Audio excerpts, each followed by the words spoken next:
Table को 0, दूसरे का वैल्यू फाइंड आउट करो, वही जाने का है। अल्टीमेटली वो मार्क्स ग्राफ को देने वाले हैं, जेड मिन या जेड मैक्स के वैल्यू पे मार्क्स मिलने वाले। तो ज़्यादा शानपट्टी उधर करने का नहीं, कोई चेक नहीं करता। वहाँ पे जो पेपर चेक कर रहा था वो दो ही चीज़ चेक करता है, आपने शेडिंग कहाँ पे किया है प्रॉपर है क्या, और आपका जो जेड मिन और जेड मैक्स आपने निकाला है वो प्रॉपर है। दो राइट है मतलब अंदर का राइट ही रहेगा अल्टीमेटली, ठीक है।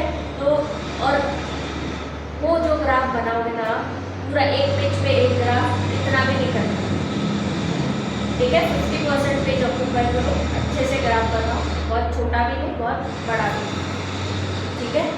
पेंसिल से ही ग्राफ बनाने का है, शेडिंग जैसा हमने यहाँ पे किया था लाइन वाला वही करने का है।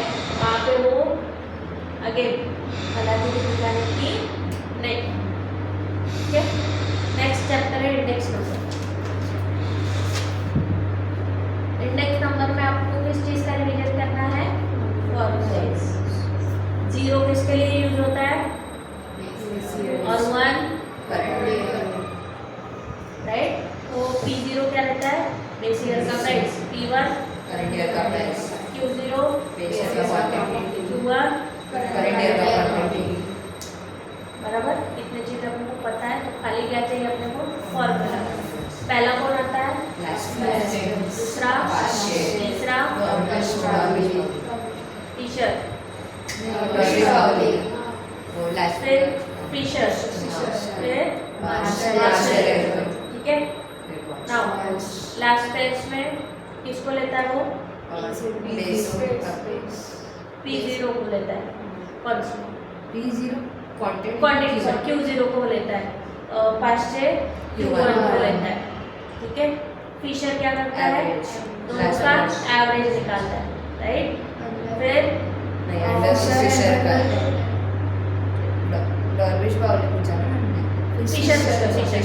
अंडर करता है, डॉर्विश बाउली एवरेज करता है, मार्शल एज और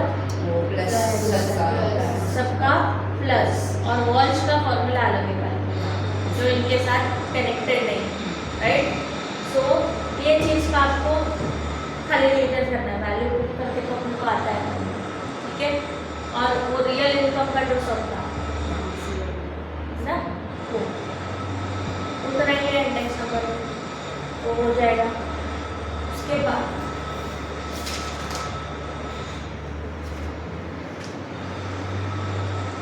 टाइम सीरीज, टाइम सीरीज में मूविंग एवरेज पेपर सॉल्व किया रहेगा तो पता चलेगा आपको। मूविंग एवरेज का सब पूछते हैं, 3 ईयर्स का ही ज़्यादा पूछते हैं, सेंटर वाला भी पूछता है 4 ईयर्स, 3 या 4 ईयर्स, राइट। सब आया है एक बार। सो वही मतलब मूविंग एवरेज का क्वेश्चन तो रहेगा ही, और वो निकालने के लिए भी इजी है, ठीक है। तो मूविंग एवरेज का ही उसमें प्रैक्टिस करने का, ठीक है। ट्रेंड लाइन निकालने को कोई पूछता नहीं है, लेकिन अगर बहुत चिंदी पेपर है ट्रेंड लाइन का क्वेश्चन डालेंगे। ट्रेंड लाइन कैसे करने का, ग्राफ बनाने का, पॉइंट को अटैच करने का और उसके सेंटर में लाइन ड्रॉ करने का, डॉटेड लाइन, ठीक है। ये हो गया। तो टाइम सीरीज में ज़्यादा कुछ नहीं रहेगा, तो टाइम सीरीज ये पूरा चैप्टर ही आपका आधे घंटे में हो जाना चाहिए, क्योंकि एक ही क्वेश्चन करना है ना मूविंग एवरेज। उसके बाद commission, brokerage and insurance annual, दो जो चैप्टर्स है आपके,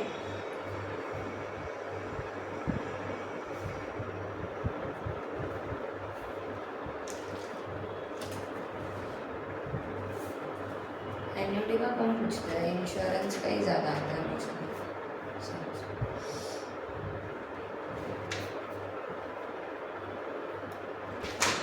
अभी इसमें टोटल 4 एक्सरसाइज है, ठीक है। और इसका ऐसा कुछ पैटर्न नहीं है, मतलब जैसे मैंने बोला कि इंश्योरेंस का ज़्यादा पूछता है, एन्युटी का नहीं आता है। सो इंश्योरेंस के सम किए, बट अगर एन्युटी का आया, क्योंकि ऐसा रूल नहीं है कुछ कि ऐसा ही होगा। तो ये दो चैप्टर के सम्स ऐसे है ना कि इसमें हम लोग नहीं बता सकते कौन सा सम आएगा, क्योंकि ये फॉर्मूला बेस्ड है, कोई भी सम आ सकता है। और ये दो चैप्टर ऐसे है ना जो थोड़े अलग है, हर समय कुछ नया नया है इसमें। हर सम में कुछ नया है। और मिस्टेक अगर आपका हुआ ना तो इसमें ही हो सकता है, क्योंकि ये 2 चैप्टर के ऊपर ज़्यादा टाइम है। अभी इसको लास्ट में क्यों रखने को बोला मैंने, ताकि जब आपका पेपर का दिन है ना तब वो ये चैप्टर फर्स्ट हो जो आपने पढ़ा है। मतलब आज से चालू करोगे तो मान लो 10 दिन में आपका ये चैप्टर आएगा, मतलब एक 28 तारीख मान लो, तो 28 29 को आप ये 2 चैप्टर्स पढ़ रहे हो, आपका एग्जाम कब है 11 तारीख से समझ, तो अकॉर्डिंग टू 11 तारीख आपने सबसे पहला चैप्टर कौन सा हुआ आपका, यही होगा ना। तो जो चीज़ आपको ऐसे लगती है ना ये डिफिकल्ट है मेरे को याद रखनी है, तो मैं लास्ट में रखो, आज से लास्ट में रखो, ताकि वो पेपर के पहले है। इतना क्लियर हुआ कौन सा चैप्टर कैसे करने का है। टाइम और वो जो रिग्रेशन चैप्टर है उसमें जो सेकेंड एक्सरसाइज है जो हमने लेक्चर में भी करवाया था, फर्स्ट चैप्टर को छोड़ के, फर्स्ट एक्सरसाइज को छोड़ के जो सेकेंड और थर्ड है ना उसमें वो अच्छे से करके जाना। फॉर्मूला बेस्ड ही है, वो चैप्टर में से सबसे ज़्यादा एमसीक्यूज है रिग्रेशन चैप्टर में। R² वाला तो छोड़ने को मैंने खाली फर्स्ट एक्सरसाइज बोला, ठीक है। एमसीक्यूज तो सबके करने के, ये चैप्टर के सबसे पहले करने के, रिग्रेशन चैप्टर के एमसीक्यूज, ठीक है। इतना क्लियर हुआ, सारे चैप्टर्स कवर हो गए। हाँ, अभी एग्जाम के दिन, एग्जाम का टाइम टेबल आ गया ना, आज का पेपर का छुट्टी है 15 को है, फिर 22 को, मतलब बहुत छुट्टी है। 15 को पेपर है तो 16 17 18 19 20 21 6 दिन, और ये चैप्टर है 16, ठीक है। सो उसमें से भी हम लोग एक ऑप्शन पढ़ाते हैं ना, मतलब 2 चैप्टर छूट गए, 14 चैप्टर 6 दिन, 2 चैप्टर एक दिन में करना आराम से हो जाएगा। सो तब कैसे पढ़ने का है आपको, उस दिन आप पहला चैप्टर कौन सा करोगे, यही करोगे जो सीक्वेंस में मिलेंगे प्रोबेबली 16 तारीख,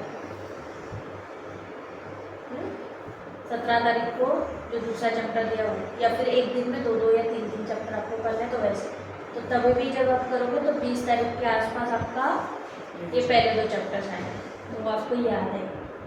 और जब आप रिविजन करने जाओगे एट दैट टाइम आपको क्या चीज़ रिवाइज करोगे, मतलब जो 21-22 तारीख को पेपर है उस दिन सुबह उठ के क्या करोगे, बस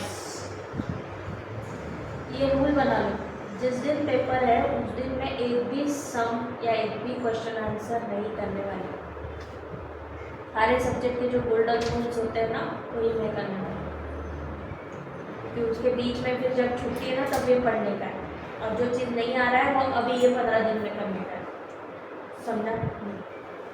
हाँ ना, अगेन इतना सब डिटेल में हम लोग प्लान इसके लिए कर रहे हैं क्योंकि अपने को 100 और 100 चाहिए, पास होना है, पढ़ाई नहीं भी किया तो भी पास हो जाओ, समझा। अगर 100 और 100 चाहिए तो यही पढ़ाई करने का है, क्लियर है इतना पक्का ना। अभी आते हैं, टाइम क्या हुआ, 20 मिनट्स है ना। तो पहले स्क्वायर मेथड का आपको बता देती हूँ शॉर्ट में क्या होता है। लीस्ट स्क्वायर में जो सम्स होते हैं ना उसमें आपको 2 चीज़ें गिवन रहती है, एक रहता है ईयर और एक रहता है कुछ भी प्रोडक्शन सेल्स ऐसे वैल्यू, तो वो वैल्यू रहता है वाई का, ठीक है। तो देखो आपको ईयर दिया रहता है और वाई का वैल्यू दिया रहता है, राइट। आपको क्या करना है, कैलकुलेट करने का कि जो ईयर्स दिए हैं वो इवन है या ऑड है, मतलब 6 ईयर्स दिए 7 ईयर्स दिए ऐसा। अगर ऑड रहेगा तो आपको सेंटर वैल्यू आराम से मिल जाता है, ठीक है। सो उसमें क्या करने का पता,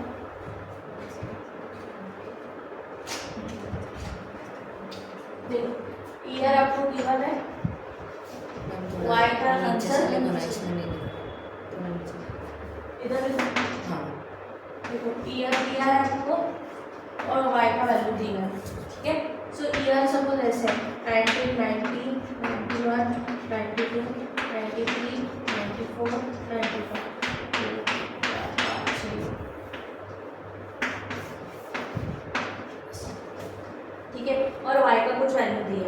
है, आप क्या करोगे, काउंट करोगे 1 2 3 4 5 6 7 ऑर्डर, तो सेंटर इजीली मिल जाएगा। क्या